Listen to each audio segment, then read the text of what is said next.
Have you ever wondered what it feels like when the one person who should believe in you calls your entire future a mistake because of who you love? What happens when the dream you've sacrificed everything for suddenly feels impossible because society says a man like you has no place in medicine? And how do you keep fighting when the only hand reaching out belongs to the man everyone tells you to hide? Landon stared at the polished oak door of the dean's office at Baylor College of Medicine in Houston, feeling the weight of every rumor that had followed him since orientation. At 24, he had already survived 4 years of undergrad on scholarships and late-night library shifts, only to hear whispers in the hallways that he was too soft for the rigors of surgery. The words still burned from last night's family dinner back in his small Texas hometown. His father, a retired oilfield worker, had slammed his fist on the table the moment Landon mentioned bringing Nolan to Thanksgiving. A real man doesn't chase another man while pretending he can cut people open for a living. You're embarrassing this family. The sentence had landed like a scalpel to the chest. Landon had left before dessert, barely able to breathe. Inside the office, Dean Hargrove didn't waste time. Landon, your evaluations are strong, but several attendings have expressed concern about your personal life affecting team dynamics. We expect our future physicians to project stability. I suggest you reconsider the surgical track before we invest more resources in you. The words were polite, yet final. Landon walked out, numb, the Texas sun suddenly too bright. He called Nolan from the parking lot, voice cracking. They basically said I'm not man enough for this. Because of us. Nolan's reply was steady the way it always was. Then we prove them wrong together. Come home to me tonight. That night, in their tiny off-campus apartment, Nolan wrapped his arms around Landon without asking for details. They had met 2 years earlier during a volunteer shift at a free clinic. Nolan, a quiet psychology major with kind eyes and a laugh that eased every tension, had simply listened when Landon first admitted he was gay. No drama, no ultimatums, just quiet acceptance. Now, as rain tapped the window, Nolan reminded him, "You didn't choose this path to please your father. You chose it because you want to save lives. Don't let anyone steal that from you." Landon nodded, but inside the doubt gnawed deeper than any textbook ever had. The next weeks blurred into a cycle of early morning rounds, double shifts, and late-night studying. Landon pushed harder than ever, determined to silence the voices. Yet every time he scrubbed in, the same attendings watched him with narrowed eyes. One afternoon, during a routine appendectomy, Dr. Klein, the chief resident, pulled him aside. "Kid, I hear you're seeing someone. Just keep it off the floor. Hospitals are conservative places." The implication stung worse than any scalpel slip. Landon finished the procedure flawlessly, but the victory felt hollow. That evening, he and Nolan sat on their second-hand couch, sharing cheap takeout. "I'm scared I'll lose everything," Landon confessed. Nolan set his fork down. "Then we build something new. I'm not going anywhere." Their relationship had grown quietly, at first stolen moments between classes, then deeper conversations about dreams and fears. Nolan wanted to counsel teens struggling with identity, while Landon dreamed of pediatric surgery, where compassion mattered as much as skill. They balanced each other perfectly. Yet the outside pressure mounted. Landon's mother called once, begging him to just try dating a girl for appearance's sake. His younger brother texted memes about real doctors that cut deeper than intended. Landon deleted them without replying, but the isolation settled in his bones. One weekend, they drove to Austin for a break. Under live oaks in Zilker Park, Nolan took Landon's hand openly for the first time in public. "I'm proud of you no matter what they say." The simple words unlocked something. Landon kissed him right there, sunlight filtering through leaves, and for a moment the future felt possible again.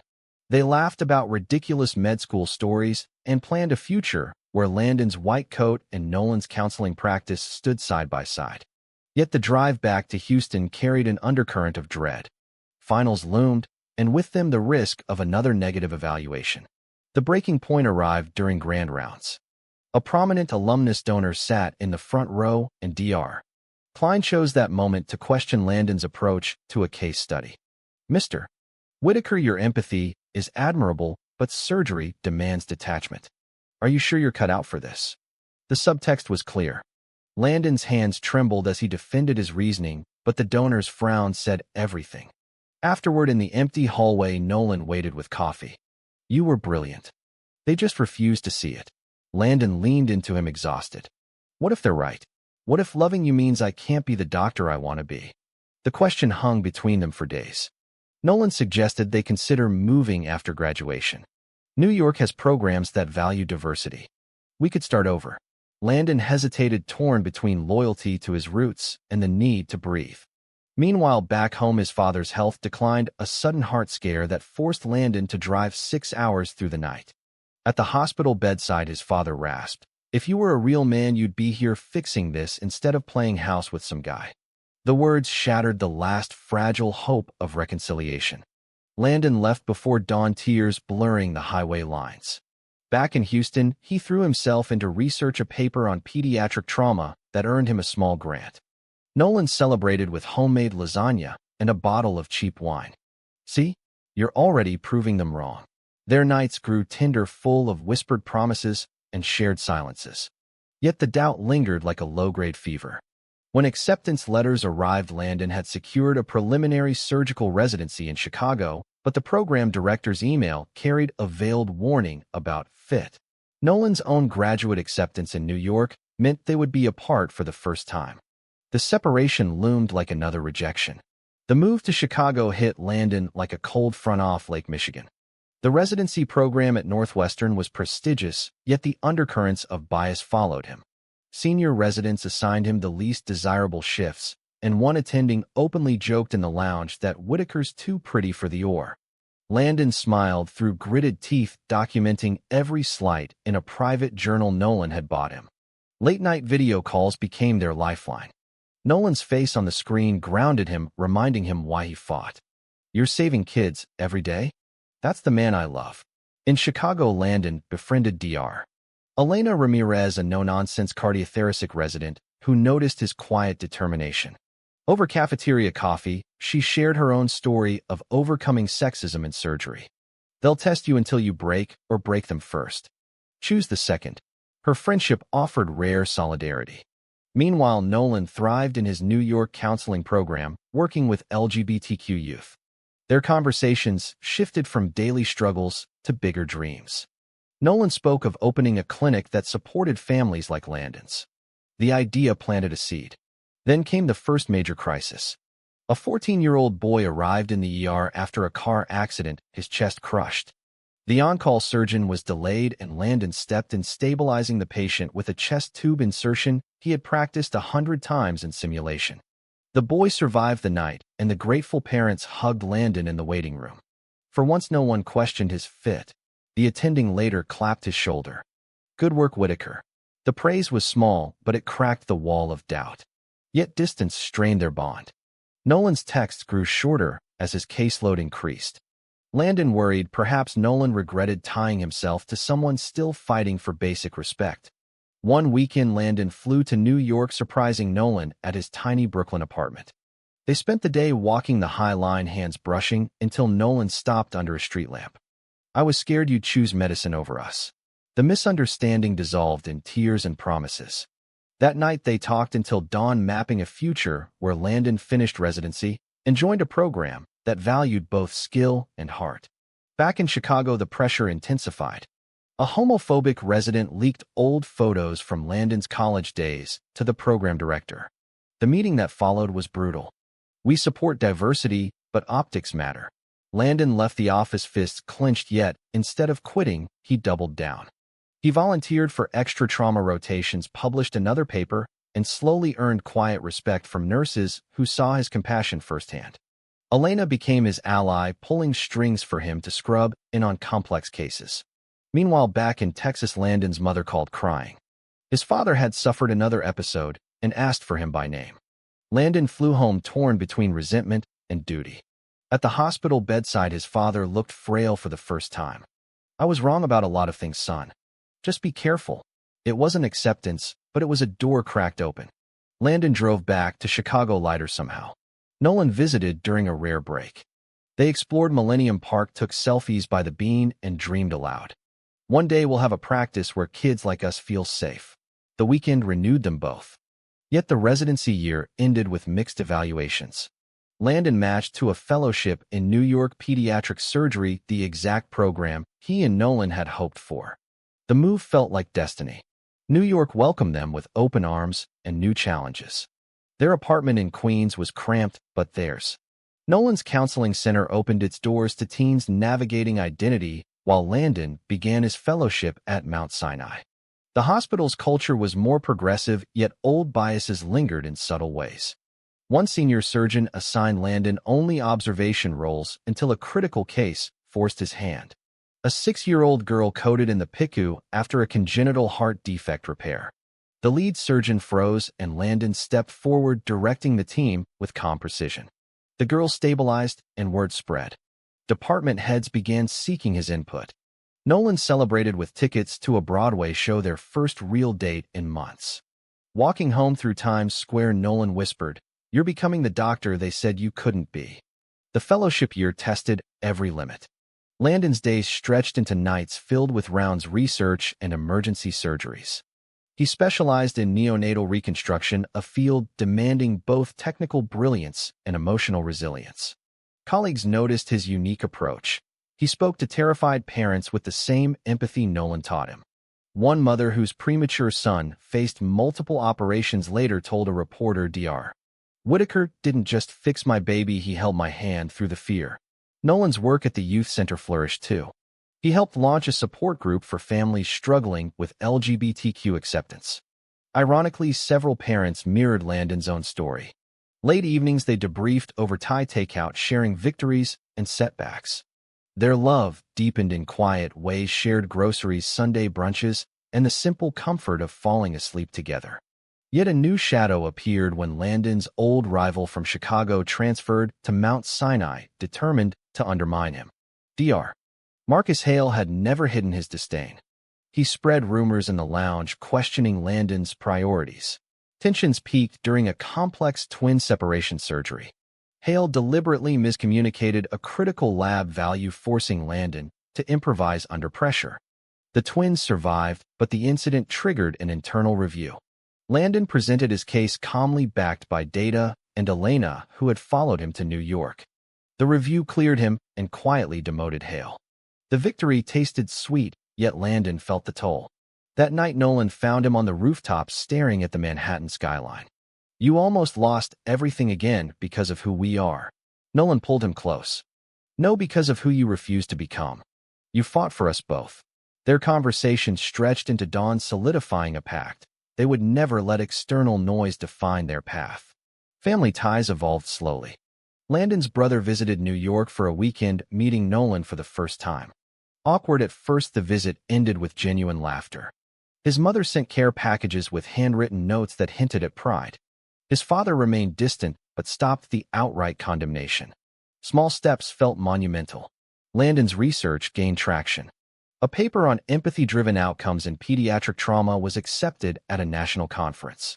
He presented in front of hundreds, including the dean, who had once doubted him. The standing ovation stunned him. Backstage, Nolan waited with flowers. "You did it." The moment crystallized years of struggle into pure validation. Conference success opened doors. Landon received offers from top programs, including a leadership track at Boston Children's Hospital. He and Nolan debated the move, weighing career against their budding community in New York. Ultimately, they chose Boston together, Nolan securing a position at a local LGBTQ counseling nonprofit. The relocation brought fresh air and new neighbors who welcomed them without question. Boston tested them differently. Harsh winters mirrored internal storms when Landon's father suffered a major stroke. Landon flew home alone this time, finding his father intubated and frail. For the first time, his father whispered, "I'm sorry I made you choose." The apology, though late, mended something deep. Landon returned to Boston carrying both grief and gratitude. At the hospital, Landon thrived. Assigned to lead a new neonatal unit, he implemented protocols blending surgical precision with family-centered care. Nurses nicknamed him the Heart Guy for his ability to comfort both patients and parents. Nolan's center expanded, offering workshops that Landon occasionally guest spoke at. Their joint presentations on healing families whole drew standing room crowds. Yet a betrayal tested them. A former colleague from Houston leaked old personal emails to a conservative blog, framing Landon as unprofessional. The story threatened his new role. Landon faced the hospital board calmly, presenting his record and patient outcomes. Nolan stood beside him in the waiting area, offering silent strength. The board dismissed the claims, citing Landon's exemplary results. The incident instead boosted his visibility, leading to a feature in a major medical journal. Through it all, their relationship matured. They bought a small house in Cambridge with a backyard for future barbecues. Evenings filled with laughter, planning vacations, and debating baby names for hypothetical kids. Nolan proposed quietly one autumn evening on the Charles River with a simple ring and the words, "I want every tomorrow with you." Landon said yes without hesitation. The years accelerated. Landon became chief of pediatric surgical innovation at 32, the youngest in hospital history. His team pioneered minimally invasive techniques, reducing recovery times for countless children. Awards followed: the American Academy of Pediatrics Young Innovator Prize and invitations to speak globally. Yet success never erased the scars. He mentored residents who reminded him of his younger self, offering the encouragement he once craved. Nolan's nonprofit grew into a regional resource, partnering with schools and hospitals. Together, they launched a program training physicians on culturally sensitive care for LGBTQ families. Their joint TEDx talk, titled "Love as Medicine," went viral, amassing millions of views. Watching the comments pour in, Landon realized the full circle. The boy once told he was unfit, now taught others how to heal. A final family reconciliation arrived during the holidays. His parents visited Boston, meeting Nolan properly for the first time. Over turkey and pie, his father raised a glass. "To my son, the doctor, and the man who showed me what real strength looks like." Tears flowed freely that night, healing old wounds. Yet life delivered one last test. A mass shooting at a nearby Pride event flooded the hospital with young victims. Landon worked 36 hours straight performing emergency surgeries, while Nolan coordinated family support downstairs. When the last patient stabilized, they collapsed into each other's arms in the on-call room. "We made it through," Nolan whispered. Together, by 35, Landon stood at the pinnacle. Named director of the National Pediatric Trauma Consortium, he traveled presenting protocols that saved thousands of young lives annually. His office overlooked the Boston skyline, a far cry from the Texas trailer where doubt first took root. Nolan's center, now national in scope, hosted conferences where families shared stories of acceptance. Their home brimmed with photos of adopted nieces and nephews, weekend barbecues, and quiet evenings on the porch. Looking back, Landon understood the journey's true gift. Every rejection, every whispered doubt, had forged resilience, not bitterness. He and Nolan had chosen each other daily through storms and sunsets, proving love could coexist with ambition. The boy, once criticized as not man enough, now led rooms of surgeons who respected both his skill and his heart. One crisp autumn morning, Landon stood before a new class of residents, sharing his story without shame. "They told me I couldn't be both a doctor and a man who loved another man. I chose to be both, and that choice changed everything." The applause that followed carried the weight of every silent victory. In this story, we witness how prejudice tests the human spirit, yet never defines its limits. Landon's path reminds us that authenticity fuels true excellence, while love provides the anchor during storms. The quiet lesson is simple. When society demands you choose between your dreams and your heart, refuse the false choice.